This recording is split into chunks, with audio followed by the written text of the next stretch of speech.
কোনো নারী কোনো স্ত্রী তার স্বামীকে যদি তুই তোকারি সত্যিই করেন, এটা খুবই জঘন্য এবং অত্যন্ত ভয়াবহ একটা ব্যাপার, অত্যন্ত ভয়াবহ একটা ব্যাপার। এবং একসাথে থাকতে গেলে কিছুটা বাদানুবাদ, কিছুটা উচ্চবাচ্য হবেই, কিন্তু তাই বলে তুই তোকারি পর্যায়ে চলে যাওয়া, চিল্লাচিল্লি পর্যায়ে চলে যাওয়া, হাতাহাতির পর্যায়ে চলে যাওয়া, এটা খুবই ডেঞ্জারাস, খুবই ভয়াবহ। দেখুন, একজন স্ত্রী সামলানো কঠিন না একাধিক স্ত্রী সামলানো কঠিন? একাধিকটা কঠিন না? প্রিয়নবী সাল্লাল্লাহু আলাইহি সাল্লামের স্ত্রী কতজন ছিলেন? এতজন স্ত্রী থাকার পরও আল্লাহ নবী সাল্লাল্লাহু আলাইহি সাল্লাম জীবনে একবারের মতো তার কোন স্ত্রীদের সামনে চিল্লাচিল্লি করেছেন, গায়ে হাত দেওয়া তো পরের বিষয়, কখনো চিল্লাচিল্লি করেছেন নাউজুবিল্লাহ, এরকম একটি কথা কোন জাল হাদিস দ্বারাও পাওয়া যায়? তার মানে কি তাদের মধ্যে কিছু হয় নাই? বহু কিছু হয়েছে, এমন এমন জিনিস হয়েছে আমরা মনে করি যে কিছুই হয় নাই, বহু কিছু হয়েছে। হ্যাঁ, বহু কিছু বলতে আমরা যেগুলো মনে করি এরকম না, মানুষ হিসাবে তাদের মধ্যে অনেক কিছু হয়েছে।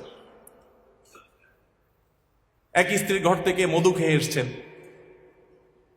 হাফসা রাদিয়াল্লাহু তাআলা আনহা আর আয়েশা রাদিয়াল্লাহু তাআলা আনহা দুইজন সলা পরামর্শ করলেন যে ওনার বাসা যায় মধু খাইলো, সতীন হিসাবে একটা ঈর্ষা থাকে, তো আমরা ওনাকে আসলে বলবো যে আপনার মুখ থেকে মাগাফিরের ফলের গন্ধ আসতেছে।